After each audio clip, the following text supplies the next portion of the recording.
अवांजी समातुन ताईं radio voice of Sindh London.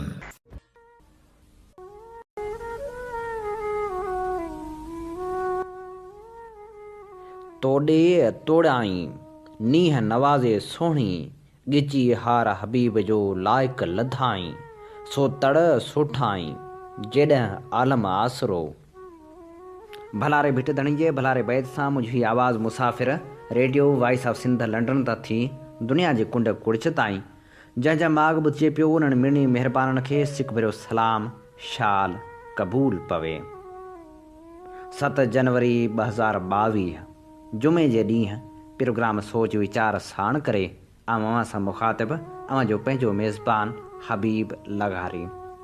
Programme जी शुरूआत में अवां लाइ इहा ई दुआ त शाल जितो हुजो सुख सलामती सां हुजो, कॾहिं बि ॾुखियो ॾींहुं न ॾिसो ऐं कॾहिं बि अवां जूं मुर्कूं मेरियूं न थियनि। दुनिया जी कुंड कुड़छ में जिते बि रहो जिते बि वसो पंहिंजनि लाइ पंहिंजनि प्यारनि लाइ ऐं सिंध धरती लाइ ज़रूरु जाखोड़ींदा रहो। प्रोग्राम सोच वीचार में अॼु अवां जी ख़िदमत में पेश कंदासीं जग जहान जूं ख़बरूं सां गॾोगॾु जग मशहूरु किताब सिंधु जूं सल्तनतूं जी 54 क़िस्त। जॾहिं त सॼी जमार पोरितण लाइ जाखोड़ींदड़ कामरेड जाम साखी जे किताब फ़तह आख़िर आवाम जी थींदी जी 20 क़िस्त ऐं उन सां गॾोगॾु जग मशहूरु किताब सिंधु जूं सल्तनतूं जी 54 क़िस्त बि अवां जी ख़िदमत में पेश कंदासीं। नामियारे शाइर उस्ताद बुखारी जी शाइरी पिणु अवां जे समातनि जी नज़र कबी उन सां गॾोगॾु ॾाहनि जा कोल पिणु प्रोग्राम में शामिल हूंदा। सभ खां पहिरियां असीं वर्क वरायूं था ख़बरनि जा ऐं अवां खे सिंध सुमेत दुनिया जी कुंड कुड़च जे ख़बरनि बाबति आगाही ॾियूं था। शहीद नाज़म जोखियो केस जे जवाबदारनि खे गिरफ़्तार न करण जी सूरत में वारसनि ॿीहर एहतिजाज जो चिताव ॾेई छॾियो आहे। कराची प्रेस क्लब में प्रेस कॉन्फ्रेंस कंदे शहीद जी घरवारी शीरिन जोखियो वालदा ऐं भाउ अफ़ज़ल जोखियो चयो त जाम करीम सुमेत रूपोश जवाबदारनि खे फौरी तौर ते गिरफ़्तार कयो वञे। असांखे का बि डील क़बूल न आहे। शीरिन जोखियो चयो त केस जी 10 तारीख़ ते सुनवाई आहे। जाम करीम जेकॾहिं क़त्ल में मुलविस न आहे त लिके छो पियो। शीरिन जोखियो चयो त सिंध जे वॾे वज़ीर जी महिरबानी जंहिं 10 लख रुपया ॾिना जेके मां इस्तेमालु ई नाहिनि कया पर मूंखे पैसा नथा घुरिजनि, इंसाफ़ घुरां थी। असांजे ॻोठ जा कुझु माण्हू सोशल मीडिया ते धमकियूं पिया ॾियनि। नाज़म जोखियो जी अमड़ चयो त नाज़म जोखियो केस तां हथ खणण लाइ पैसनि जी आछ थिए पई जेका क़बूल न आहे। जवाबदार गिरफ़्तार करियो न त ॿीहर एहतिजाज कंदासीं।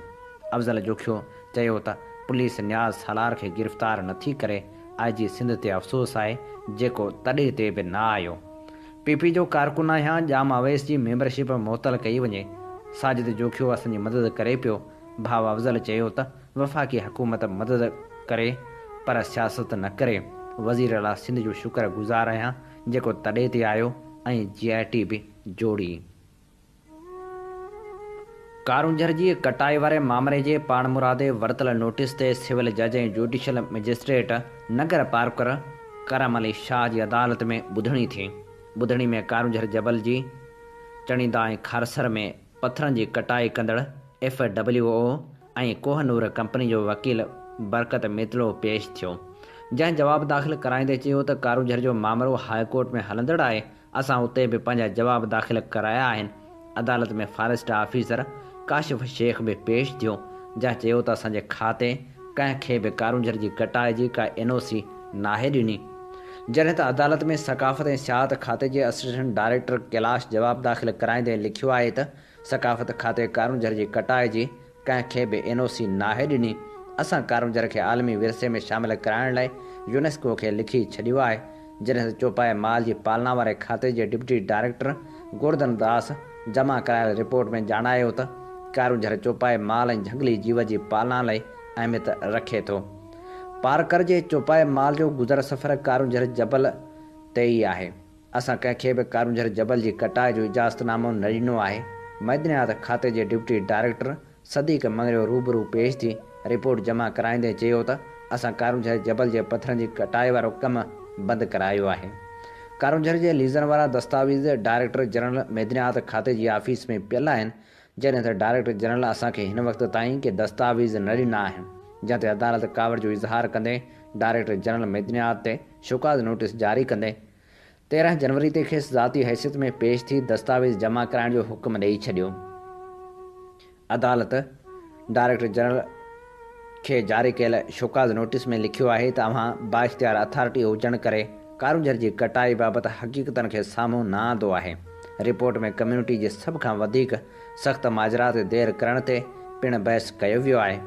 अदालत लिखियो आहे त अव्हां मटीरियल खे लिकाए रहिया आहियो जेको मुलवस माण्हुनि जे ख़िलाफ़ करप्शन ऐं बदउनवानी जे अमलनि जो सबूत आहे ऐं सरकारी ख़ज़ाने ऐं सरकारी मिल्कियत खे तमामु घणो नुक़सानु पहुचाए रहिया आहियो। तंहिं करे हिन शोकाज़ नोटिस ज़रिए तव्हांखे हिदायत कजे थी त अव्हां ऐं अव्हां जी खाते जे तरफ़ां देर ऐं गैरफ़ाल थियण जो महकूल सबबु 13 जनवरी ते ज़ाती हैसियत में पेश कयो वञे। ॿी सूरत में एक्ट शेड्यूल थियल अव्हां जी ज़िम्मेवारी जे तयन लाइ सरकारी ख़ज़ाने ऐं सरकारी मिल्कियत खे वॾो नुक़सानु पहुचाइण जे इल्ज़ाम जे ॾोहनि खे नेब इदारे ॾांहुं मुंतक़िल कयो वेंदो, जॾहिं त deputy commissioner Tharparkar, assistant commissioner ऐं मुख़्तियारकार नगर पारकर पंहिंजी रिपोर्ट पेश न कई, जंहिं ते अदालत कावड़ जो इज़हार कंदे सुभाणे ताईं रिपोर्ट घुराए वरिती, जॾहिं त अदालत में घुरायल सभिनी खातनि जे अमलदारनि पंहिंजनि खातनि तरफ़ां कारूंजर जबल जी NOC ॾियण खां इनकार कयो आहे। चीफ जस्टिस 2 ॾींहनि जे दौरे ते अॼु थर पहुचंदो। चीफ जस्टिस मिठी में डिस्ट्रिक्ट बार जी कोठायल तक़रीब में शिरकत कंदो। चीफ जस्टिस जे अचण वारे ऐलान खां पोइ गड्डी भिट इस्पताल RO प्लांट समेत मुख्य रोडनि खे सफ़ाई ज़रिए चमकायो वियो आहे। इस्पताल में रश घटि ॾेखारण लाइ मरीज़नि खे हैदराबाद, कराची या घर उमाणियो वियो आहे। सिहत खाते ऐं RO प्लांट मुलाज़िमनि चीफ जस्टिस ॾाढो एहतिजाज जो चिताव पिणु ॾिनो आहे। घारो थाणे ते ASI गोलियूं लॻण करे फ़ौत थी वियो।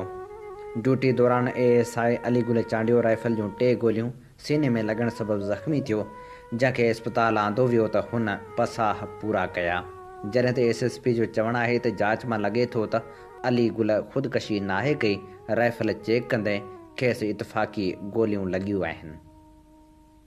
मदे जी वेझो गाहिजा थाणे जे लाकअप खे खाट हणी 2 ॾोहारी फरार थी विया।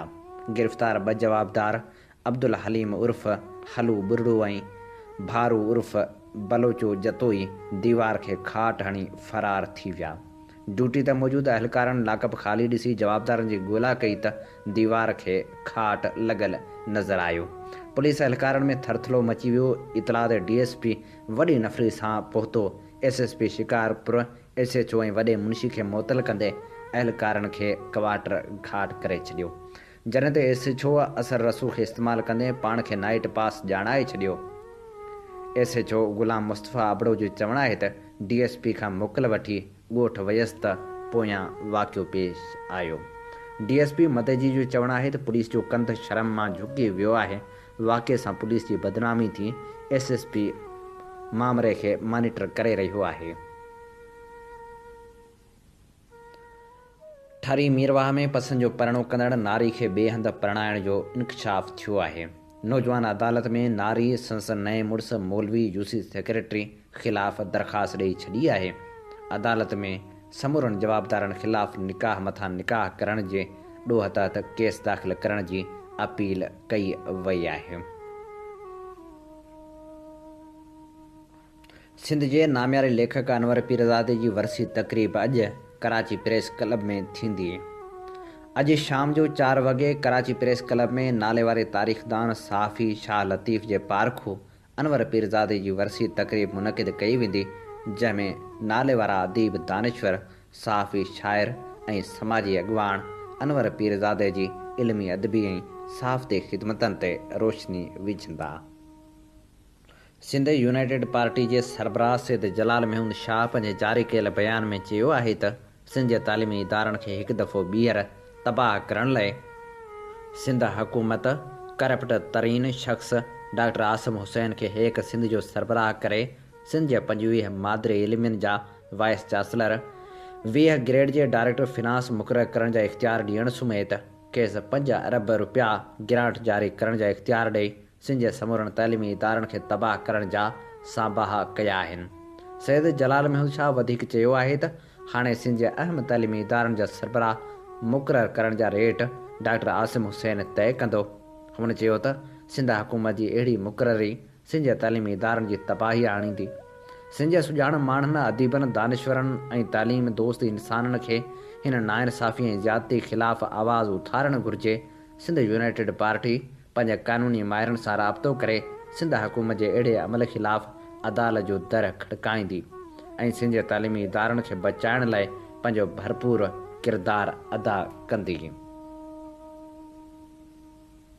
सिंध तरक़ी पसंद पार्टी जे सरबराह डॉक्टर कादर मक्सी चयो आहे त इलेक्शन कमीशन पारां जारी कयल फॉरेन फंडिंग बाबति स्क्रूटनी रिपोर्ट खां पोइ इमरान सरकार वटि को इख़लाक़ी जवाज़ न आहे त हू वधीक वक़्तु इक़्तिदार में रहे। जेको करप्शन जे ख़ात्मे जा नारा हणी अवाम खे बेवकूफ़ बणाइण जी कोशिशि कंदो रहियो आहे, सो ख़ुदि करप्शन में मुलविस आहे, उहो ॿियनि जो छा एहतिसाब कंदो।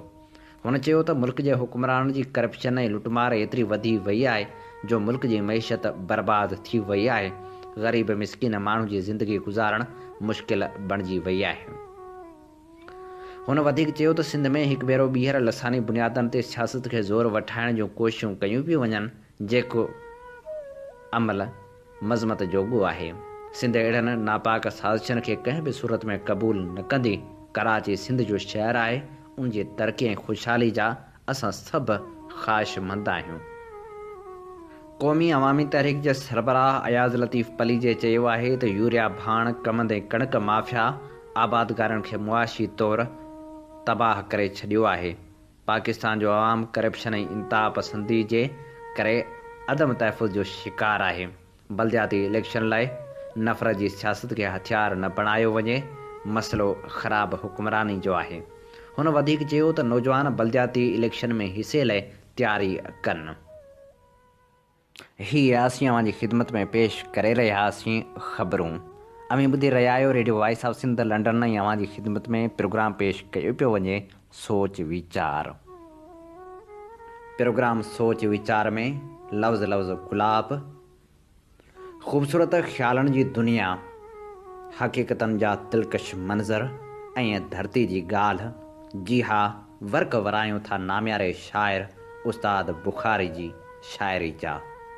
अव्हां जी ख़िदमत में पेश करियूं था उस्ताद बुखारी जा कता। री दवा री इलाज री परहेज़, दर्द दिल जो बि ईअं वेंदो आहे। जा न थियणी उहा थिए उस्ताद, ज़िंदगी में ईअं बि थींदो आहे।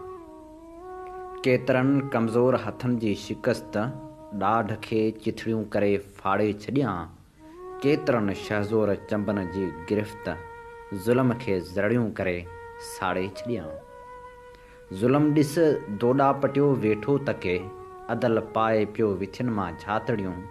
ज़ुल्म पियो नशे में छा जो छा बके, अदल वेठो थो लवे के लातड़ियूं।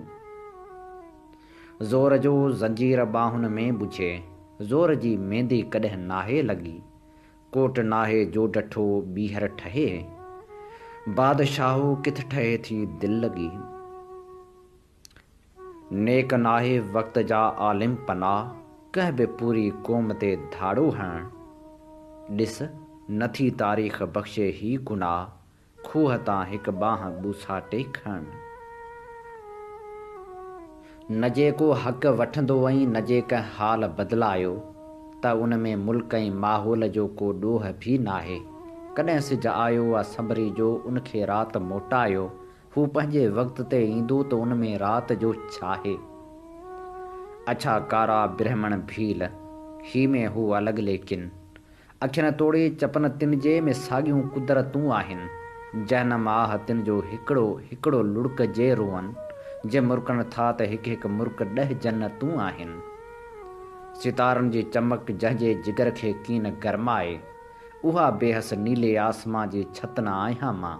गुलनि जो रंग वियो जंहिंजी नज़र ऐं खून न तड़पाए, उहा कंहिं बाग़ में बीठल सिरनि जी भित न आहियां मां। असांखे फ़लसफ़ो साईं ख़ुशी ग़म जो न सम्झायो, खिलण आयो त खिलंदासीं, रोअण आयो त रोअंदासीं। हयात ऐं मौत जे छेड़े मसइलनि खे न ॾीजारियो, हयातियात जीअंदासीं, जे मौत आयो त मरंदासीं। छा बि हो लेकिन लंघी माज़ी वियो, हाल खे मुंहं ते पघर सहके पियो। दोस्त मुस्तक़बिल ॾे थोरो अखि खणो, मुर्क मूं ते ऐं सॼो बहके पियो। रात खे पंहिंजी ऊंदहि जो नशो, ॾींहुं पंहिंजे कार खे पियो आहे लॻो। राति जे तारनि जे पोयां लठ खयों, ॾींहं जो तारो अचे थो पियो भॻो। मां ॿिनि वांगुरु अखियूं ॿूटे सुम्हां, राति जे तारनि खे तड़पाईंदो केरु। मां बि जे मधोश थी लेटी पवां, पिरह जा पैगाम पहुचाईंदो केरु। उस्ताद छॾे ॾींहुं पुराणो साॻियो, मंसूर ऐं मुला जो ही किसो आहे। इंसान जो इंसान सां आहे जहिड़ो, मां कीअं छॾियां मुंहिंजो बि हिसो आहे। मज़लूमनि जे आहुनि खे त टारियो था पर, तूफ़ान उथनि जेके उहे किथे रुकजनि। इंसान जे जज़्बनि खे धिकारियो था पर, थेलनि सां किथे समुंड जूं मौजूं मोटनि। औकात ऐं हालात में रोकियो था पर, बंदि कंदो राह त थेलो ॾींदुसि। रफ़्तार जी सुस्ती ते अवीं टोकियो था, मंज़िल जे वञी नेठि भेड़ो थींदुसि। ख़िज़ा बि पंहिंजे वतन जी बहार था भायूं, बहार पंहिंजे वतन जी मिठी त छा चइजे।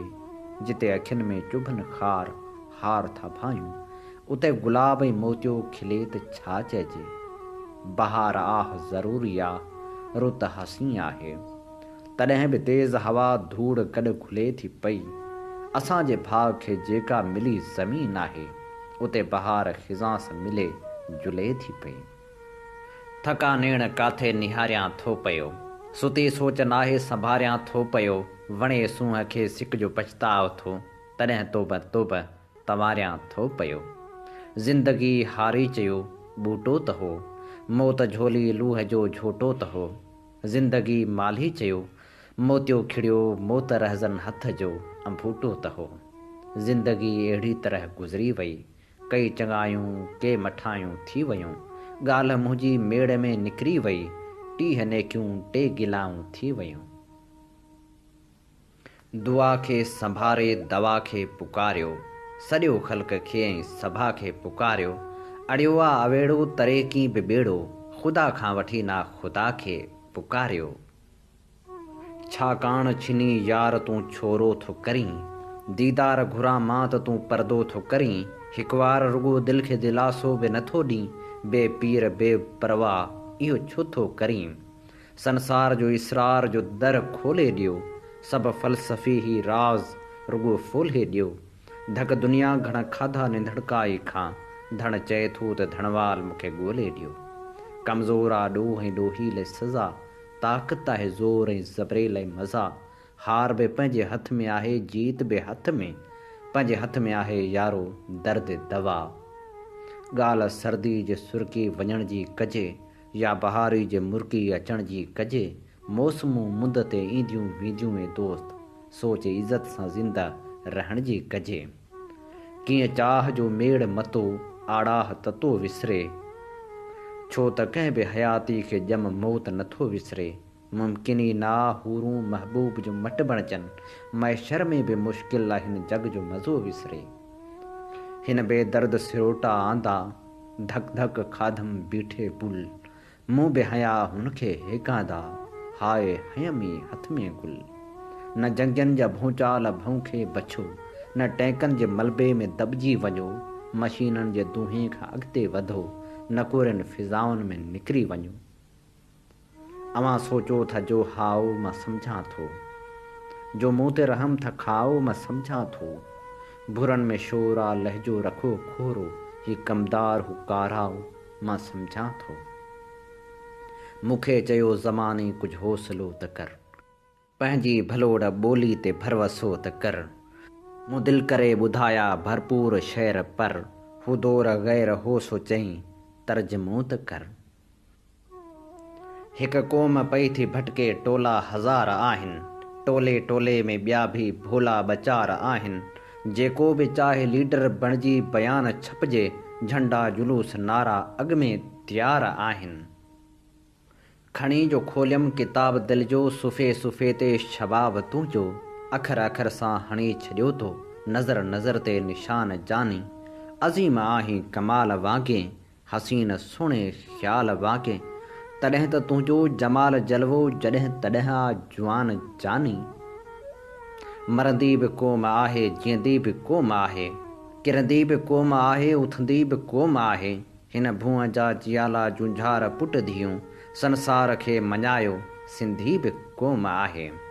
जो सिर न झुकियो भूअं जो भूंगर हूंदो, तूफ़ान में हालार जो डूंगर हूंदो, जंगाह में आड़ाह धकन में दोदो, पंजूड़ में गजगोड़ बबर नर हूंदो। असां बि इश्क कयो हो उहो नथो विसरे, मचन में शौक़ नचो हो उहो नथो विसरे, बला ते पेर न पियो हो जो छाल ॾेई बचिजे, खिवण खे ॿाहुनि बखियो हो उहो नथो विसरे। मां साज़ अची मूंखे वॼाए कोई, मां गीत भले ॻोठ में ॻाए कोई, सम्झोम सुभाणे जो सदोरो सपनो, ताबीर खणी मुंहिंजो कराए कोई। जीवन लज़ीज़ ॾाढो बैज़ी अज़ाब आहे, केॾो न कशमकश जो वणंदड़ शबाब आहे। मगरूर मुश्किलातूं झूमी चवनि थियूं नग़मा, मुश्ताक जां बाज़नि छेड़ियो रबाब आहे। ही घिंड ही घड़ियाल ही भेरूं भबका, हिन तर्ज सुजागी जा तबल आहिनि सभु, पर मार ककर वाइती थकड़का, हक़दार लॻा बीठा जबल आहिनि सभु। शहर ख़ामोश मगर शोर आ मैशर वांगुरु, वक़्त बेहोश में छो जोश आ सागर वांगुरु। ॾात ॾीआ न बणायो करियो सूरज शाखूं, ॾाढ ॾीआ थो उझाए विझी ओथर। छा थो पुछी ज़माना जीवन जे झंझटनि जो, हा जंग पए कईसूं ॾोका बि कुॾियासूं। कीअं ज़िंदगी लॻीसीं उन बहस खे छॾे ॾे, हर रोज़ ज़िलज़िलो हो झूला बि पए लुॾियासूं। वयो को पखी उॾामी टारी लुॾे थी पई, आड़ा वियो उझामी दूही दुखे थी पई। तहज़ीब ॼण त वहंदो दरिया सुके थो पियो, ॿोली जीअं क तरदे ॿुॾे थी पई। जे माठ करे मरबो त अरमान वॾो थींदो, जे गोड़ कबो उथबो गुमसान वॾो थींदो।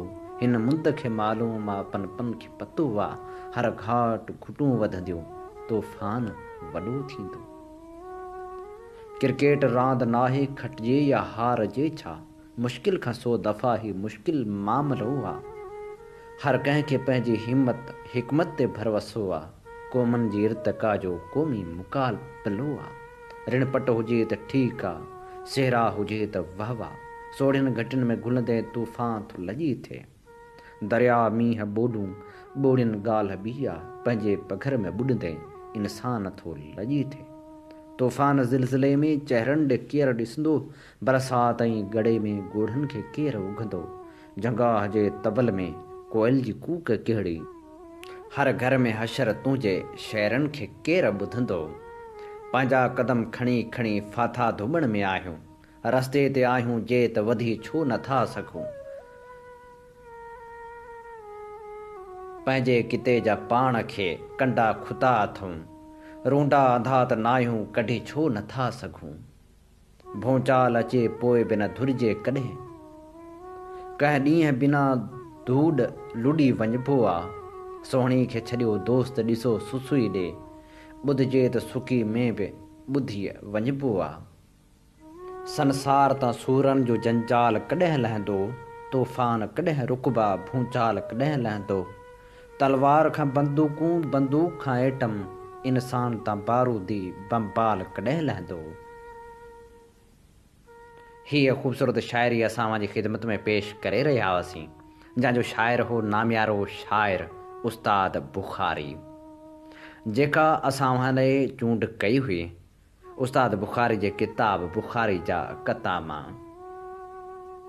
अवी ॿुधी रहिया आहियो प्रोग्राम सोच वीचार जे हिन सफ़र में आउं अव्हां सां मुखातिबु जो पंहिंजो मेज़बान आहियां हबीब लगारी।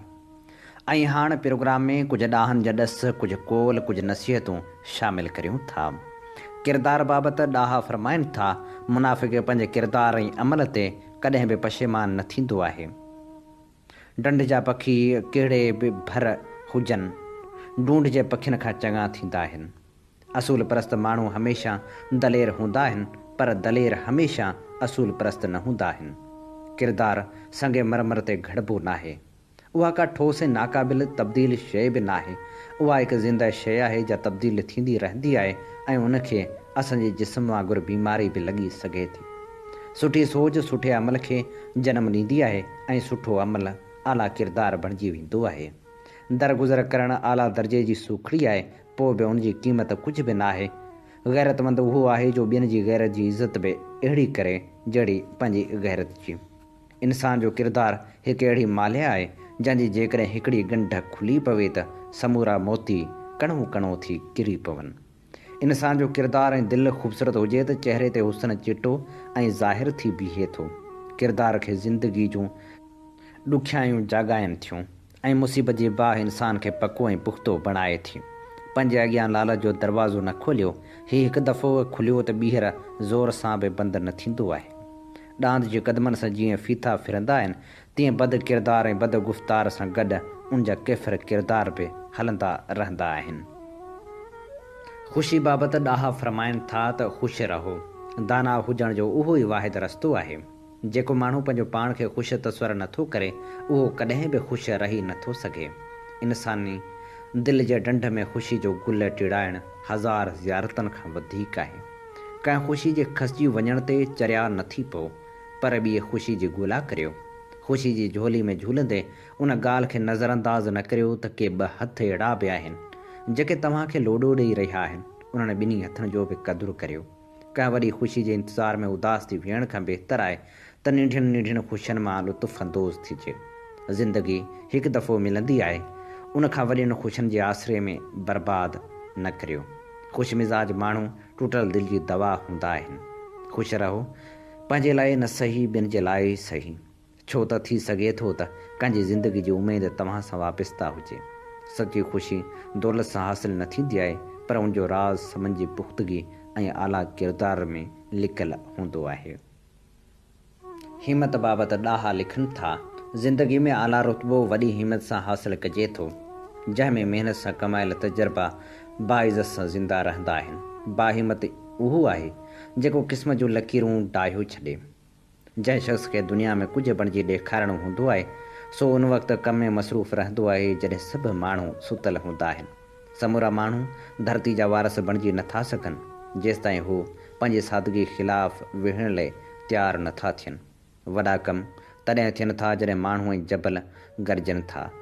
उहे कम घटियुनि में धिका खाइण सां नथा थियनि। रस्तनि जी वीरानी ऐं साड़ींदड़ उस खां डिॼण वारा मंज़िल ताईं नथा पहुची सघनि। टावर ॾाढा मज़बूत हूंदा आहिनि, पर उन्हनि खां अञा वधीक ताक़तवर इंसान जो इरादो हूंदो आहे। फ़ना थी वञो या पूरी ताक़त सां अॻिते वधो, तारीख़ असांजे आॾो उहे ई ॿ रस्ता रखिया आहिनि। हीअ असीं अव्हांजी ख़िदमत में पेश करे रहिया हुआसीं कुझु कौल कुझु नसीहतूं। अव्हां ॿुधी रहिया आहियो radio voice of Sindh London ऐं अव्हांजी ख़िदमत में प्रोग्राम पेश कयो पियो वञे सोच वीचार जे हिन सफ़र में आऊं अव्हां सां मुखातिब अव्हांजो पंहिंजो मेज़बान आहियां हबीब लगारी। प्रोग्राम सोच वीचार में हाणे वर्क वरायूं था उन किताब जा जेको पोरितण लाइ जा खोड़ींदड़ कामरेड जाम साकी जो लिखियलु आहे, जंहिंजो नालो आहे फ़तह आख़िर आवाम जी थींदी। अॼु असीं अव्हांजी ख़िदमत में पेश करे रहिया आहियूं हिन किताब मां 20 क़िस्त। पुरस्कार गाज़ी इस्लाम लाइ पंहिंजी मोहबत जा वॾा वाक ॾींदो आहे।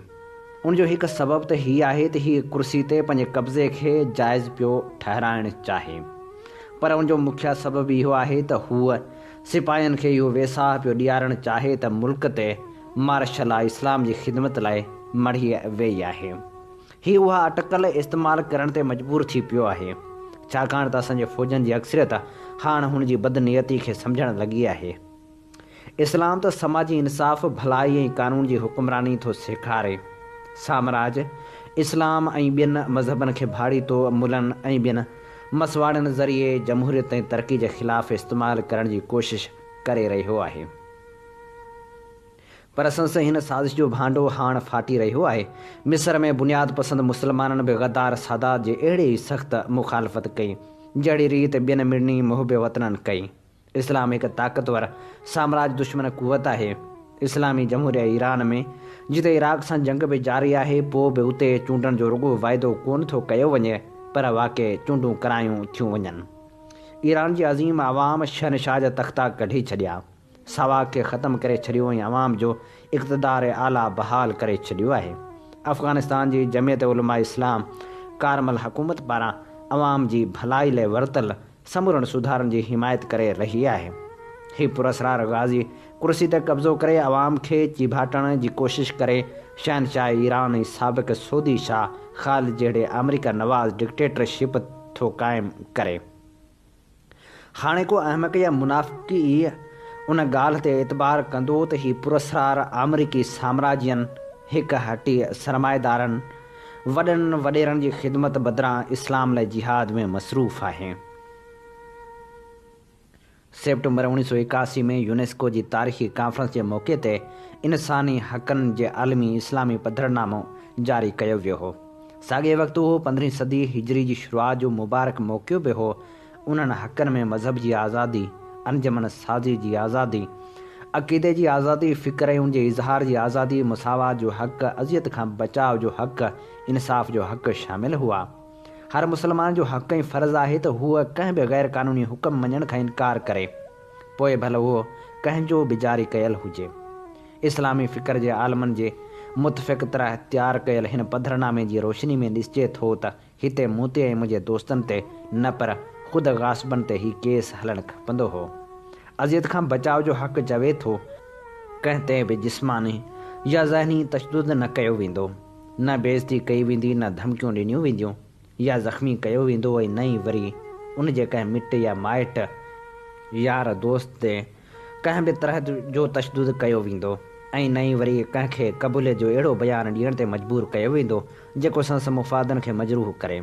हिन नाम निहाद इस्लामी हुकूमत न रुॻो मूं ते बार बार तशदुद कयो आहे, पर पाकिस्तान जे शागिर्दनि जे अॻुवाण नज़ीर अब्बासी खे तशदुद करे शहीद करे छॾियो। मथे पधरनामे में इहो बि ॼाणायो वियो आहे त आवाम खे पंहिंजा हाकिम चूंडण ऐं उन्हनि खे हटाइण जो बि हक़ हासिलु आहे। ही पुरस्कार गाज़ी आवाम खे उहो हक़ ॾियण बदिरां उन्हनि में होश ठिकाणे आणण में ई दिलचस्पी रखे थो। पाकिस्तान जे हुक्मरान टोले लाइ इस्लाम जो पैगाम रुॻो आपेशाही, सेंसरशिप, फटका, उज़वा कपण ऐं फ़ायूं आहे। असांजे पंहिंजे मुल्क जे मालियाती वज़ीर हिकु कमेटी मुक़ररु कई हुई त उहा इस्लामी इक़्तिसादियात जे मनसूबे बंदी करे। हिन कमेटी में मुल्क जा चोटी जा इक़्तिसादियात जा माहिर मौजूदु हुआ। उन जी रिपोर्ट मई 1980 में शाया कई वई। उन में इक़्तिसादी मसइलनि लाइ काफ़ी महकूल हल तजवीज़ कया विया आहिनि। हिन रिपोर्ट जो बुनियादु इन ॻाल्हि ते आहे त इक़्तिसादियात तॾहिं ई इस्लामी असूलनि ते ॿधल कोठबी जॾहिं उहा अल अदल वल एहसान, इंसाफ़ ऐं बराबरी यानी ग़रीबनि ॾांहुं वधीक माइल करण वारी हूंदी ऐं उहा ज़ुल्म, समाजी नाइंसाफ़ी ऐं नाबराबरी खे ख़तमु कंदी। रिपोर्ट में इहो बिल्कुलु सही चयो वियो आहे त समाजी इंसाफ़ करणु, समूरी आबादी लाइ तालीम, इक़्तिसादी तरक़ी, वधि में वधि रोज़गार जा मौक़ा मुहैया करणु, मयार ज़िंदगी खे बहितर बणाइणु घुरिजे। समाजी इंसाफ़ जो जाइज़ो वठंदे रिपोर्ट में इहा राय बि ॾिनी वई आहे त मुआशिरे में मौजूदु दौलत खे मुनसिफ़ाणे तौरु विरहायो वञे। उन लाइ कुझु तजवीज़ूं बि रिपोर्ट में ॾिनियूं वियूं आहिनि। मसलन ज़मीन हारियुनि में विरहाई वञे, ज़मीन जी हद फ़ी ख़ानदान मुक़ररु कई वञे ऐं हिकटी कंदड़ सरमाएदारनि खे वंडे विरछे मुनासिब हद अंदरि आंदो वञे। तालीम खे आम करण खे दौलत जी विरछ वारे मामले में मददगार बणायो वञे। इक़्तिसादी तरक़ी ऐं रोज़गार जा मौक़ा फ़राहम करण लाइ क़ौमी मिल्कियत वारनि सनअतनि में वाधारो आणण जी वकालत पिणु कई वई आहे। ग़ुरबत जे ख़ात्मे ऐं समाजी तहफ़ुज़ लाइ हिकु अहिड़े प्रोग्राम जी सिफ़ारिश कई वई आहे जंहिंमें माण्हुनि खे मुफ़्त हुनरी ऐं पेशेवराणी तरबियत ॾिनी वञे। रिपोर्ट में उन ॻाल्हि ते ज़ोर ॾिनो वियो आहे त ॾिघे अरसे वारे मनसूबे लाइ क़ौमी मिल्कियत वारो शोबो तमामु हावी रखिणो पवंदो, छाकाणि त ज़ाती सरमाए वारो निज़ाम न व्याज अणकमायल दौलत खे थो ख़तमु करे सघे, न ई ग़रीबनि जूं बुनियादी ज़रूरतूं थो पूरियूं करे सघे। रिपोर्ट लिखे थी त उहो मामिलो एतिरो त नाज़ुक आहे जो उनखे असीं सरमाएदारी वारनि, मार्केट जे क़ानूननि ऐं ज़ाती सरमाए वारनि जी बेदर्द हथनि हवाले नथा करे सघूं। ज़िया हुकूमत माठ मीठ में हिन रिपोर्ट खे रद्द करे छॾियो, छाकाणि त पुरस्कार गाज़ी इस्लाम खे साम्राज हिकु हठियनि ऐं वॾनि वॾेरनि जे ख़िदमत लाइ इस्तेमालु करणु थो घुरे।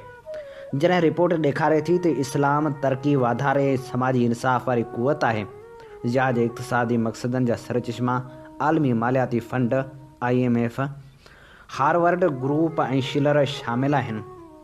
ज़ाहिर आहे इस्लाम मां कोन आंदल आहिनि। रिपोर्ट अञा वधीक सनतनि खे क़ौमी मिल्कियत में वठण जी वकालत थी करे ऐं पब्लिक सेक्टर वधाइण थी घुरे, जॾहिं त ज़िया हुकूमत क़ौमी मिल्कियत में वरितल सनतूं सरमाएदारनि जे हवाले करण जी कोशिश करे रही आहे।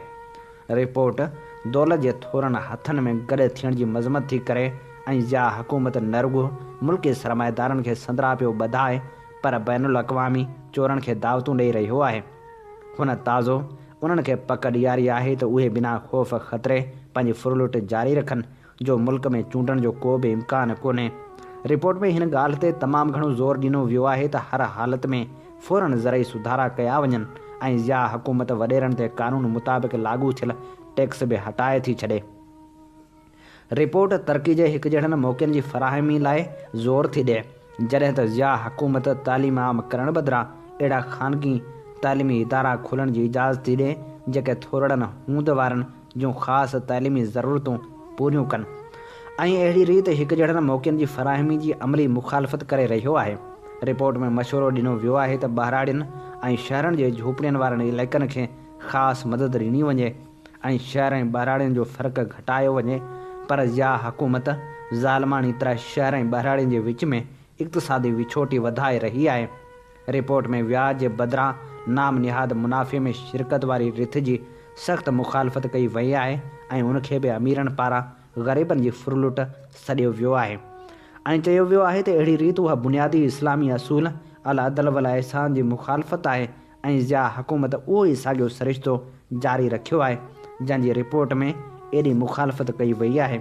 रिपोर्ट ज़क़्वा जे बारे में ख़बरदार कंदे चवे थी त उहो सम्झणु बेवकूफ़ी जी इंतिहा ऐं मौजूदा समाजी मसइलनि खां बेख़बरी आहे त दौलत ते फ़क़्ति उहो 2.5% टैक्स घुर्ज गुरबत जा मसइला हल करे छॾींदो या ग़रीब ऐं अमीर जे विच में वधंदड़ विछोटी ख़तमु करे छॾींदो।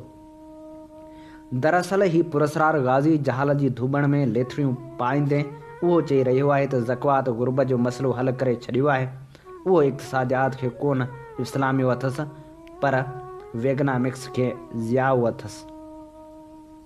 उहो त सफ़ा चिटी तरह सम्झी थो सघिजे त पुरस्कार गाज़ी जेको हर कंहिंखे उहो विसार ॾियारण जी कोशिशि पियो करे त इस्लाम त सिर सदको अथसि, सो दरअसल साम्राजनि वटि अहिड़ो त क़ाबू थियो आहे जो न ईरान ऐं ॿिनि मुल्कनि जे साम्राज दुश्मन इस्लामी जदोजहद मां को सबक़ थो सिखे, न गदार सादा जे अंजाम मां को इबरत थो हासिल करे, न इंसानी हक़नि जी इस्लामी पधरनामे सां अखि थी पटिजेसि ऐं न वरी हीअ मुल्क जे आला तरीन इक़्तिसादियात जे माहिरनि जी रिपोर्ट मुताबिक़ मुल्की मुआशात खे इस्लामी बणाइण लाइ तयारु आहे। मोहतरम सदर ऐं कोरट जा मेंबर साहिबो, उहो दुरुस्त आहे त मूं हिन हुकूमत जी मुखालफ़त कई आहे, पर उहा इन करे कई अथमि जो असांजे क़ौमी मुफ़ाद में ज़रूरी आहे। हिन हुकूमत त असांजे मुल्क जी मईशत तबाह करे छॾी आहे। आलमी मालियाती फंड जे मशवरनि ते हलंदड़ नई नो आबादियात वारे इक़्तिसादियात ऐं फ़ौजी ख़र्च जी महिरबानी सां उठ खां पुछ गरो थी पियो आहे। असीं हिन वक़्तु 1 खरब रुपयनि जा मक़रूज़ आहियूं। उन लाइ असांखे हर साल 10 अरब रुपया रुगो व्याज तौर ते ॾियणा पवनि। हीउ हुकुमरान टोलो जेको हिते असां सां आकड़ जी ॻाल्हाईंदो आहे, उहो आलमी बैंक ऐं आलमी मालियाती फंड अॻियां वसूली वक़्तु पोइ ते हटाइण लाइ हर साल गीसियूं कंदो आहे। हिन टोले त अफ़राद ज़र जा बि सभु रिकॉर्ड टोड़े छॾिया आहिनि। असांजी सिक्योरिटी प्रेस ॾींहं राति रुपया छापण में रुधल रहण जे बावजूदु पूरी न पइजी सघी, सो हाणे असांजा नोट लंडन मां बि शाया थी ईंदा आहिनि। 1977 में पाकिस्तान में 16 अरब रुपयनि जा नोट वार फेरे में हुआ ऐं असां वटि 42 अरब रुपयनि जा नोट हली रहिया आहिनि, जिन मां 62% नोट हिन मार्शला हुकूमत हलाया आहिनि।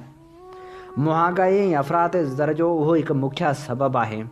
9 जनवरी 1983 वारे रोज़नामा डान लिखे थी त असांजे मुल्क जा 3 करोड़ माण्हू गुज़ारे वारे मयार खां बि हेठिएं सतह ते जी रहिया आहिनि ऐं 5 करोड़ माण्हू बि आणियुनि ऐं चाढ़ियुनि वारी हालत में आहिनि। 200 मां 199 बेरोज़गारी, ख़राब सिहत, मजबूरियुनि ऐं पेंशन खां पोइ मुफ़लिसी वारी हालत में वक़्तु टिपाए रहिया आहिनि। असांजो मुक़दस मादरे वतन ऐं मुआशिरो तबक़नि में विरहायल आहे। ऐं घणो करे हर तबिके खे पंहिंजो मुफ़ाद बचाइण लाइ पंहिंजी पार्टी आहे।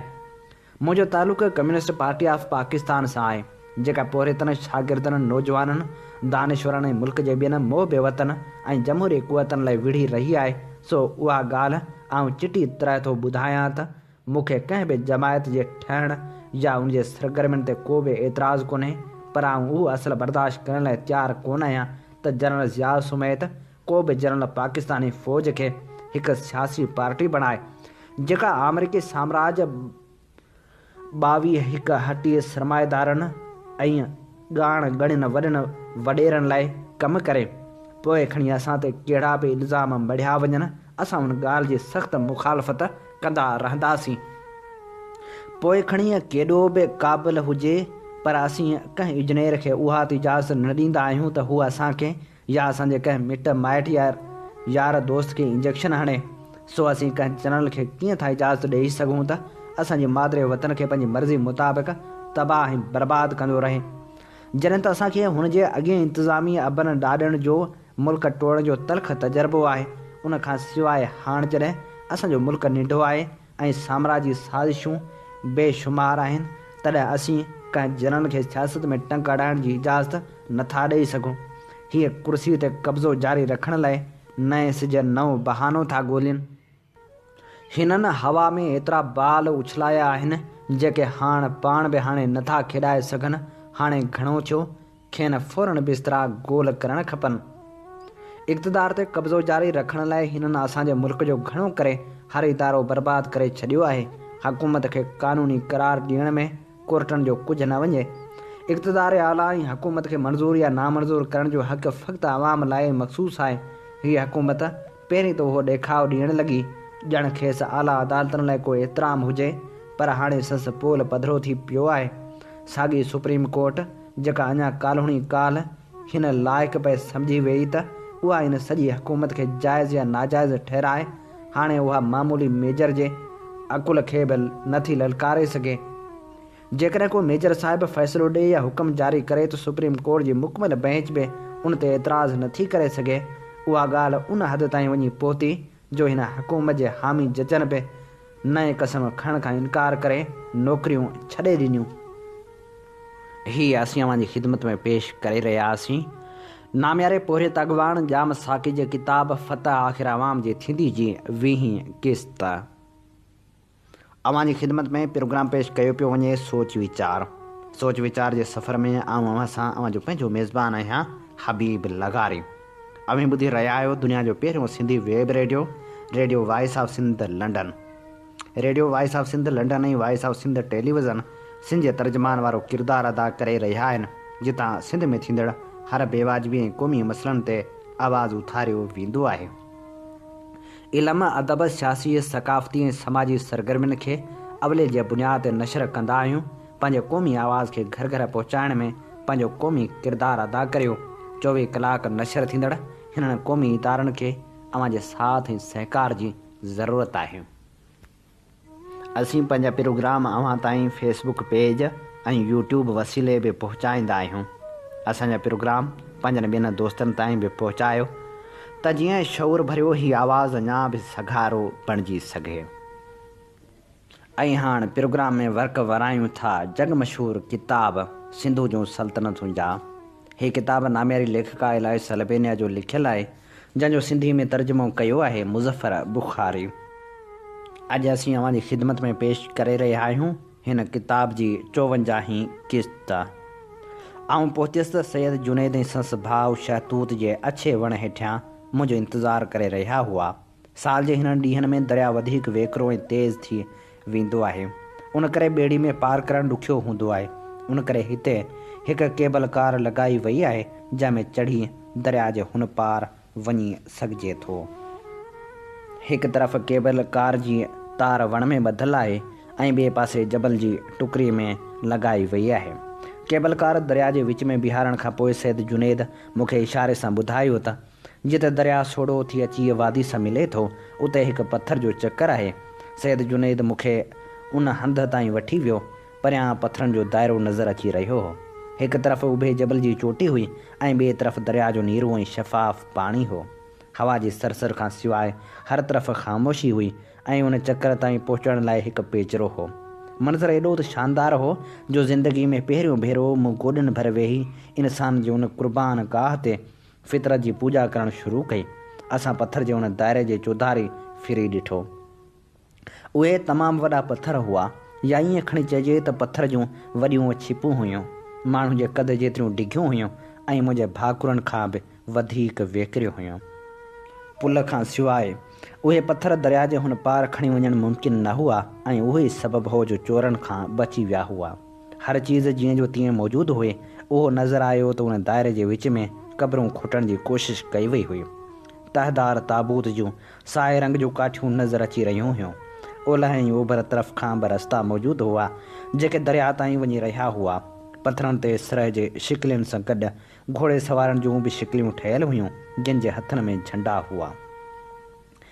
बडोलफ़ खां पोइ कंहिं बि क़दीम आसारनि जे माहिर यासीन वादी जी तफ़सीली जाइज़ो न वरितो आहे। प्रोफेसर दानी जो ख़्यालु आहे त पथरनि जे दाइरनि वारियूं उहे क़बरूं असल में क़बीले जे सरदारनि जूं आहिनि ऐं चित्राल में अहिड़ियूं क़बरूं मौजूदु आहिनि। जर्मन क़दीम आसारनि जा माहिर प्रोफेसर दानी जी उन राय सां इख़्तिलाफ़ कनि था, पर जेसिताईं पाकिस्तानी हुकूमत उन्हनि क़बरनि जी खोटाई जी इजाज़त नथी ॾिए तेसिताईं असीं हर माहिर जी राय खे दुरुस्त मञण ते मजबूर आहियूं। उहे लोही दौर जूं बि थी सघनि थियूं त कंझीअ वारे जग जूं बि थी सघनि थियूं ऐं मुमकिन आहे त उहे 3000 साल पुराणियूं वेदन वारे जग जूं हुजनि। हिननि ॾोराहीं वादी जूं रीतूं रस्मूं बि क़दीम आहिनि। उहा राति आउं अशको मेन वादी में रहियसि जेका यासीन वादी जे बिल्कुलु मुतवाज़ी आहे, जितां 1996 में आर्यनि जे दौर जूं क़बरूं हथ आयूं हुयूं। हिते रहण लाइ का बि होटल न आहे। मूंखे बि भर वारी सीट ते वेठल हिकु औरत संस घर हलण लाइ चयो हो। हू हिकु संगतराश जी ज़ाल हुई। गिलगिती औरतुनि जे मिलण वक़्तु चुमी ॾियण जी ॾाढी प्यारी आदत आहे। हूअ पहिरीं तव्हांजा हथ पंहिंजे हथनि में झले चुमंदियूं आहिनि, पोइ चुमण लाइ तव्हांखे पंहिंजा हथ पेश कंदियूं आहिनि, पोइ वारे वारे सां गलनि ते चुमियूं ॾिनियूं वेंदियूं आहिनि। कालाश क़बीले में बि इहा रिवायत मौजूदु आहे, पर उते ते बिना कंहिं जिनसी फ़र्क़ जे भाकुर पाइण जो बि रिवाजु मौजूदु आहे। पाकिस्तान में जिस्मानी छुआव ग़ैर रिवायती तस्वर कयो वञे थो, पर हिक ॿिए सां जिस्मानी छुआव जे करे ॾाढो मज़बूत तालुक़ु जुड़े थो। उहे औरतूं शाम जो मूंखे संस घर वठी वियूं। घरनि खां पाणी ताईं रस्तो हो। उहो थधो पाणी संदन फ्रिज बि हो। उते काठ जो हिकु निढड़ो कमिरो बि ठहियलु हो ऐं पाणी मथां विहण लाइ जाइ बि ठहियलु हुई। मोटी कमरे में आयासीं जिते सदाम हुसैन ऐं आगा ख़ान जूं तस्वीरूं लॻियल हुयूं ऐं उहो ई मुंहिंजे सुम्हण जो कमिरो बि हो। उते उन्हनि औरतुनि मूंखे ॿुधायो त संदन ॻोठ जा तमामु घणा नौजवान फ़ौजी 1999 वारी कारगिल जंग में शहीद बि थिया हुआ। उहो ई वाक़ियो हो जेको पोइ जमहूरी हुकूमत ख़तमु करणु ऐं फ़ौजी आमरे जो कारण बणियो हो। सुबुह सवेर आऊं उन हंध ताईं पहुतुसि जिते पथर जे चकर वारनि क़बरनि जी खोटाई थी हुई, पर उनजी का बि इब्तिदाई रिपोर्ट साम्हूं न आई हुई। पर क़बरनि मां जेके शयूं हथ आयूं हुयूं तिन मां उहो अंदाज़ो थियो त हिन इलाइक़े जा परे परे ताईं वापारी लाॻापा हुआ ऐं कोॾिन सिपनि मां अंदाज़ो थियो त हिननि माण्हुनि जी कालाश क़बीले सां तालुक़ खे रद्द नथो करे सघिजे। उहे साए रंग जा तहदार ताबूत हुआ जहिड़ा यासीन ऐं कोप्स मां मिलिया हुआ। हिते हर जाइ ते क़दीम आसार टिड़िया पखड़िया पिया आहिनि। हिते हेठि कुझु फ़ासिले ते दरिया जे कप ते हिकु ॻोठु आहे। हाथूं उतां अशोक जे दौर जूं तमामु घणियूं शयूं हथ अची चुकियूं आहिनि। हीउ इलाइक़ो जिते औरतूं ज़रदालू वढे उस में सुकाए रहियूं हुयूं ऐं उन जे हिकु खेट मां हिकु हारी खे धातु जो ठहियलु हिकु घोड़ो बि मिलियो हो जेको हुन पठाण वापारी खे 52,000 रुपयनि में विकिरो कयो हो। आउं गिलगित रोड ते पहुतुसि त तमामु थकल हुयसि ऐं बुख में बि बुरो हाल हो। रोड जे भर में हिकु कची होटल में आउं चांहि जो 5 कोप पी रही हुयसि त एतिरे में हिकु बकरार होटल में दाख़िल थियो। असल में होटल जे ॿेरे मोहसिन जो पीउ हो ऐं पुट खां हाल अहवाल वठणु आयो हो। मोहसिन मूंसां ॻाल्हाए रहियो हो त संस पीउ बि असां सां शामिलु थी वियो। हुन ॿुधायो त हिननि जबलनि ते सिराह ऐं ॿिनि जानवरनि ऐं इंसान जूं तमामु घणियूं शिकलूं ठहियलु आहिनि। सभ खां बहितरीनु चित्रकारी हिकु जबल जी टुकड़ी ते ठहियलु आहे जेको शायदि जंग जो मंज़रु आहे। बिल्कुलु ईअं लॻे थो ॼण त पाकिस्तान ऐं भारत विच में जंग लॻल हुजे। हुन जी ॻाल्हि ॿुधी आउं उहो ॾिसण लाइ सणस गॾिजी रवानी थियसि। मोहसिन बि असां सां गॾु हो। सफ़र दौरान मोहसिन मूंखे संस मादिरी ज़ुबान शीना सेखारण जी कोशिशि करे रहियो हो। शीना ज़ुबान में घोड़े खे असब चयो वेंदो आहे ऐं उहो संस्कृत जे असू मां मिले थो, जंहिंजो मतिलबु बि घोड़ो आहे। हुन ॿुधायो त मथे हिकु ढंढ बि आहे जिते ऊन्हारे में मालवंद माण्हू माल काहे अची रहंदा आहिनि। उन्हनि जबलनि में का बि वेझी वसंदी न हुई। दरिया वर वकड़नि सां वही रहियो हो। उहा सिंधु नदी हुई ऐं हिकु भेरो ॿीहर मुंहिंजे साम्हूं रग वेद वारो मंज़र हो। साई पटण आऊं हिकु हंधि बीही दरिया जे निज़ारे खे ॾिसणु लॻियुसि। हेठि बर्फ़ पियल हुई ऐं सायूं लकीरूं बि नज़र अची रहियूं हुयूं जेके गाह ऐं ॿूटनि जो हुयूं। शाम थी चुकी हुई ऐं मूं मोहसिन खां पुछो उहे निशान किथे आहिनि। हुन वॾी रड़ करे चयो, ख़बर न आहे पर ॻोल्हियां पियो। आऊं थकिजी चुकी हुयुसि ऐं वापसी जी तयारी में हुयुसि त मूं मोहसिन जी रड़ ॿुधी ऐं आऊं तकिड़ो तकिड़ो ॾांहुं रवानी थियुसि। उते मूं ॾिठो त ज़र्द ख़ाकी रंग जे टुकड़नि ते घोड़े सवारनि सिरह ऐं कुतनि जा चिथर उकिरियल हुआ। थोरो हेठि झुकी ॾिठो त माण्हुनि जे आसमान तां किरण जो दिलचस्प मंज़र साम्हूं हो। हिकु दफ़ो ॿीहर उतरनि इलाइक़नि जे क़दीम चित्रनि मूंखां ॻाल्हाइण जी सघ खसे वरिती। छहनि शिकारनि जो उकिरियल तस्वीरूं मुंहिंजे साम्हूं हुयूं। हू जिस्मानी लिहाज़ खां ॾाढा सघारा नज़र अची रहिया हुआ ऐं उघाड़ा हुआ। हुननि सभिनी जूं तस्वीरूं हिकु हिकु अंदाज़ में हुयूं ऐं हर शिकारी जे पोयां डोड़े रहिया हुआ। ॿाहूं पोइते टंगूं थोरियूं मुड़ियल हुयूं ॼण त शिकार जो निशानो वठी रहिया हुजनि।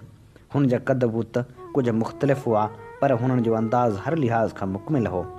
उहे लकीरनि सां ठाहियल शिकिलियुनि खां मुख़्तलिफ़ हुआ ऐं हिन वादी में लकीरनि सां ठाहियल शिकिलियूं आम जाम आहिनि, पर हीअ पथर ते उकिरियल शिकिलियूं हुयूं ऐं जिस्मानी बीहक बणाइण लाइ पेट्रोगल्फ एकेडमिक्स वारी टेक्निक इस्तेमालु कई वई हुई, यानी खोरो बणाए जिस्मानी बनावट उभारी वई हुई। उहे टोपियूं पाए माल जे धड़नि पोयां डोड़ंदड़नि खां मुख़्तलिफ़ ऐं वाज़ह शिकिलियूं हुयूं। उघाड़ो हुजण करे संदन जिस्म जे हर उज़वे खे वाज़ह अंदाज़ में उकिरियो वियो हो। रानू, छाती, ॿांह जा ॾोरा, मथो, हर चीज़ मुतवाज़न ऐं मुतनासिब अंदाज़ में उकिरियल हुई। उहो अंदाज़ो लॻाइणु मुश्किल हो त उहे मर्द आहिनि या औरतूं। बसि रुॻो हिकु जो मर्दाणो उज़वो नज़र अची रहियो हो। मोहसिन मूंखे इशारे सां ॾेखारियो। हिकु टुकड़े ते उर्दू में जलील लिखियलु हो। उहो अछे रंग सां लिखियलु हो। हिननि तस्वीरनि जी क़दाम जो काथो लॻाइण लाइ बसि हिकु ई तरीक़ो हो, यानी उन्हनि जे अंदाज़ जी भेट वारो तरीक़ो। लकीरनि वारनि शिकिलनि खे ॿीहर रंग कयो वेंदो रहियो आहे, पर पथर ते उकिरियल हिननि तस्वीरनि खे वाज़ह करण लाइ हज़ारे सालनि में तयारु थियल क़दीम रंग इस्तेमालु कयो वियो हो, यानी टुकड़नि जो पंहिंजो असली रंग। उहे तस्वीरूं सिज जी रोशनी में वधीक वाज़ह नज़र अची रहियूं हुयूं। उहो महसूसु थी रहियो हो त उन उकिरियल तस्वीरनि खे वाज़ह करण लाइ ॿीहर रंग इस्तेमालु कयो वियो हो। आऊं टुकड़ी ते वेही उहो हैरत अंगेज़ मंज़र ॾिसी रहियो हुअसि। पोड़े बकरार जो चवणु हो त उहो जंग जो मंज़र आहे। दीर जे इलाइक़े मां हिकु ढांचो हथ आयो हो जंहिंजी छाती में टामे जे तीर जी उणी खुतल हुई ऐं मूंखे उन ते का बि हैरत न थींदी जेकॾहिं उन बकरार जी राय दुरुस्त साबित थींदी। पर उन चित्र जी साॼी कुंड ते ॿ जानवर बि आहिनि, हिकु कुंडियारे पुछ वारो पालतू कुतो ऐं हिकु सरह जी तस्वीर उकिरियल आहे।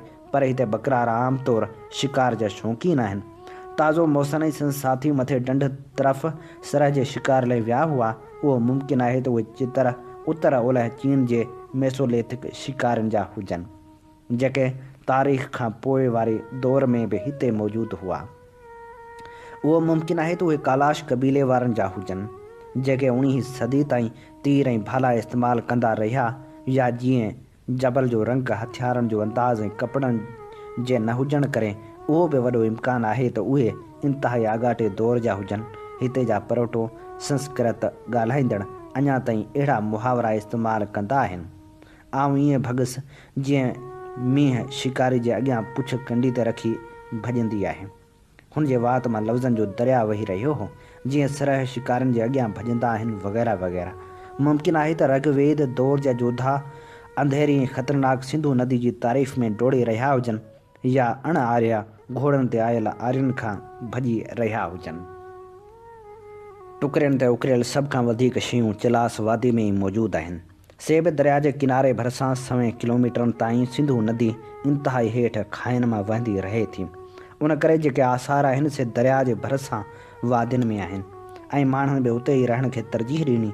वांदकाई जे वक़्त में उन्हनि उभियनि सिधनि टुकड़नि माण्हुनि खे उत्साहियो हूंदो त हूअ मथनि पंहिंजे फ़न जा नमूना उकरे छॾियनि। पथर जे दौर खां इस्लाम जे फैलिजण ताईं माण्हू न रुॻो दरियाउनि जी पूॼा कंदा हुआ पर उन जे किनारनि ते मेला बि लॻंदा रहिया। उते माण्हू इबादत ऐं ॿिनि क़िस्मनि जा चित्र बि उकरिया हूंदा। हेल ताईं पथर ते उकरियल हज़ारे तस्वीरूं मूं ॾिठियूं जेके छेड़ी हथोड़ी जो कमाल आहिनि। उन्हनि में देवनि ऐं भलाउनि जूं तस्वीरूं आहिनि, हथनि ऐं पेरनि जा निशान आहिनि, दरियाई देवतनि जा चित्र आहिनि, पर हिन शिकारी दौर जी तस्वीर जो को बि मट कोन्हे। हिकु सुबुह आउं हिकु टकरी ते बीठल हुयसि। हेठि सिंधू नदी वर वकड़ ॾेई रही हुई। साम्हूं टकरी ते हिकु उकरियल तस्वीर नज़र अची रही हुई जंहिं बाबति उहा ख़ातिरी हुई त उनखे ॿीहर रंग कयो वियो आहे।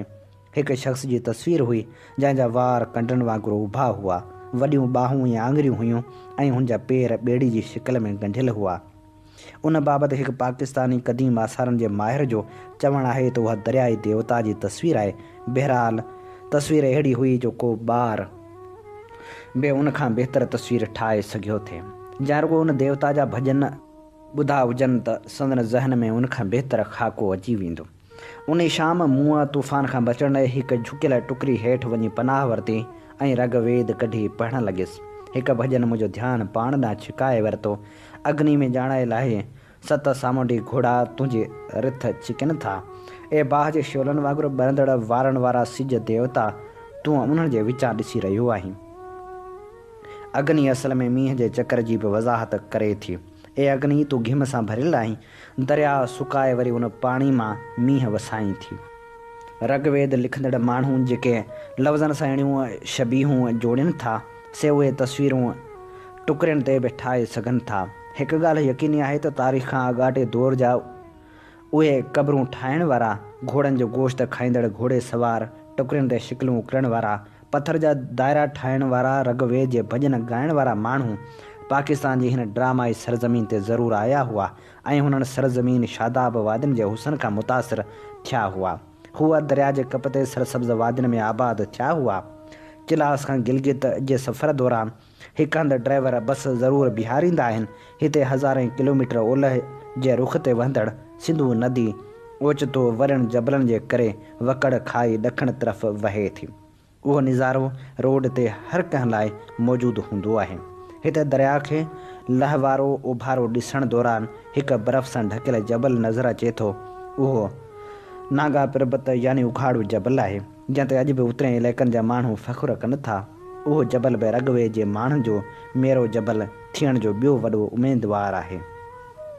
हिते बि पथर जे दायरनि वारियूं क़बरूं आहिनि।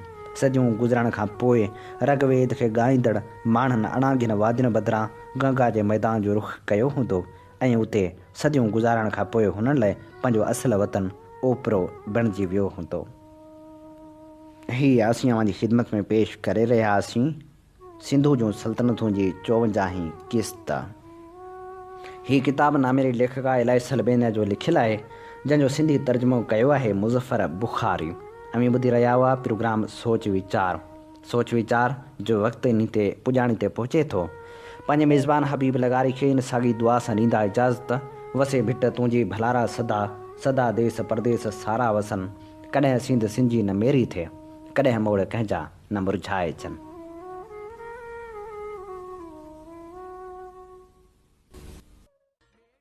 सिंधु मुंहिंजी अमा सूंह तुंहिंजी मथा छा लिखी, छा लिखां छा लिखी छा लिखां। सिंधु मुंहिंजी अमा, दुनिया जा सिंधियो हिक मुठ थी सिंध बचायो। सिंधु मुंहिंजी अमा सूंह तुंहिंजी मथा छा लिखां। सिंध जो क़ौमी आवाज़ radio voice of Sindh London.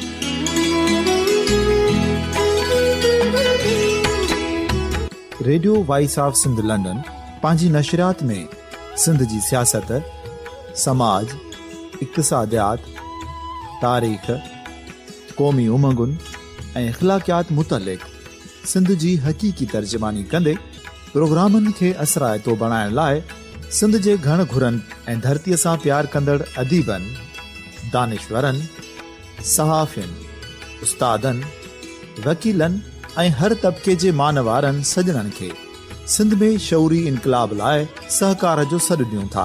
अचो त गॾिजी सूफ़िन ऐं संतनि वारी सिंध जो ओज हिकु मुठ थी वरी वापसि आणण वारे सफ़र जा साथारी बणिजऊं।